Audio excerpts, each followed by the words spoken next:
আমি এমন কি করেছিলাম? আমি আমার পরিবারটাকে যেভাবে রেখে গিয়েছিলাম, আমার পরিবার সেরকম তো আমি আমি আমার পরিবারের কাছে ফিরে যাবো না। এর মধ্যে আমার অনেক কিছু হারানো লেগেছে। আমার মাস্টার্স পরীক্ষাটার জন্য আমার বিয়ে পিছিয়ে ছিল, সেই মাস্টার্স পরীক্ষা আমি দিতে পারতেছি না। আমি মেজো ভাইকে আমি আর কখনো দেখতে পাবো না। কি মূল্য আমাকে দিতে হচ্ছে সেটা আমি জানি। যাদেরকে মিথ্যা মামলায় জেলে দেওয়া হয় তারা জানে। যত বছর রাজনীতি করেছি আমি একজন নিরেট সৎ মানুষ। আমি অন্য কারোর অপরাধের দায়িত্ব নিব না। আমি মুক্তিযুদ্ধকে ধারণ করে এটার জন্য তো আমি দেশে অপরাধী হতে পারি না। আসলে ধরেন যে আমরা যারা মুক্তিযুদ্ধকে অন্তর দিয়ে লালন করি, আমাদের তো একটা স্বাধীন দেশে একটা স্টেক থাকা উচিত। এবং মানে আমরা আশা করব বর্তমান যে সরকার ক্ষমতায় আছেন তারা তো আসলে ভোটের রাজনীতি যখন করেছেন তখন মুক্তিযোদ্ধাদেরকে তাদের অনেক দরকার হয়েছে। তো আমাদের মুক্তিযুদ্ধের যার যে অবদান, আমরা বঙ্গবন্ধুর ভাষণকে যেরকম আমরা ওন করব, জিয়াউর রহমানের যে স্বাধীনতার ঘোষণা সেটাকেও তো আমাদের সেভাবে ওন করতে হবে। এই বিভাজনের কারণে, এই মানে ঘোষণা নিয়ে বা এই যে মুক্তিযুদ্ধের ইতিহাস নিয়ে যে বিভাজন, এই দুই দলের এই বিভাজনের কারণে আজকে আমার দেশ একটা থার্ড ওয়ার্ল্ড কান্ট্রি। আজকে আমরা মালয়েশিয়ার মতো জায়গায় যাইতে পারি নাই। আমাদের রাজনীতিবিদরা তো আমাদের মতোই।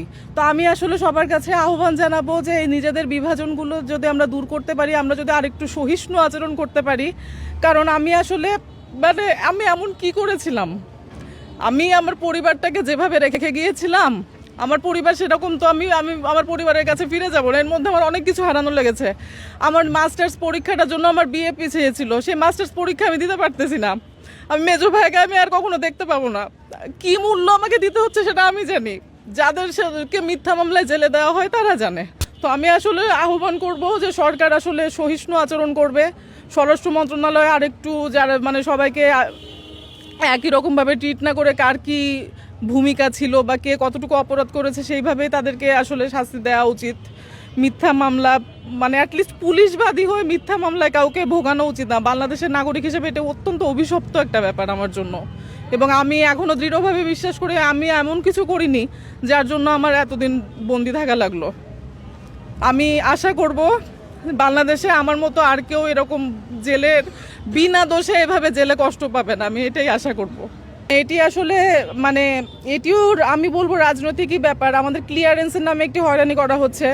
তো সেই ক্লিয়ারেন্সটা দেওয়ার জন্য দেশের যে আইন শৃঙ্খলা বাহিনী, যেদিন আমি আরেকটু 7 মার্চে ফিরে যাই, 2026-এর 7 মার্চ, সেদিন আমাদেরকে পিটালো, আমাদের উপর হামলা করলো, আমাদেরকে পুলিশে দিল। আমরা কি সন্ত্রাসীর কাজটা করছিলাম? আমি আমার বাকি যে ছোট ভাইটাকে বাঁচানোর জন্য আমি গেছিলাম রাত্রেবেলা ছুটে, তার সে কেমন আছে কোথায় আছে আমি কিচ্ছু জানি না। তার মধ্যে ক্লিয়ারেন্সের নামে যে হয়রানি, আমি আবারও একই কথা বলছি যে কার কতটুকু ভূমিকা, কার কতটুকু অপরাধ সেটা দেখেই তাকে শাস্তি দেওয়া উচিত। আমি মানে এখন আমি দৃঢ়ভাবে বলতে পারি আমি যত বছর রাজনীতি করেছি আমি একজন নিরেট সৎ মানুষ।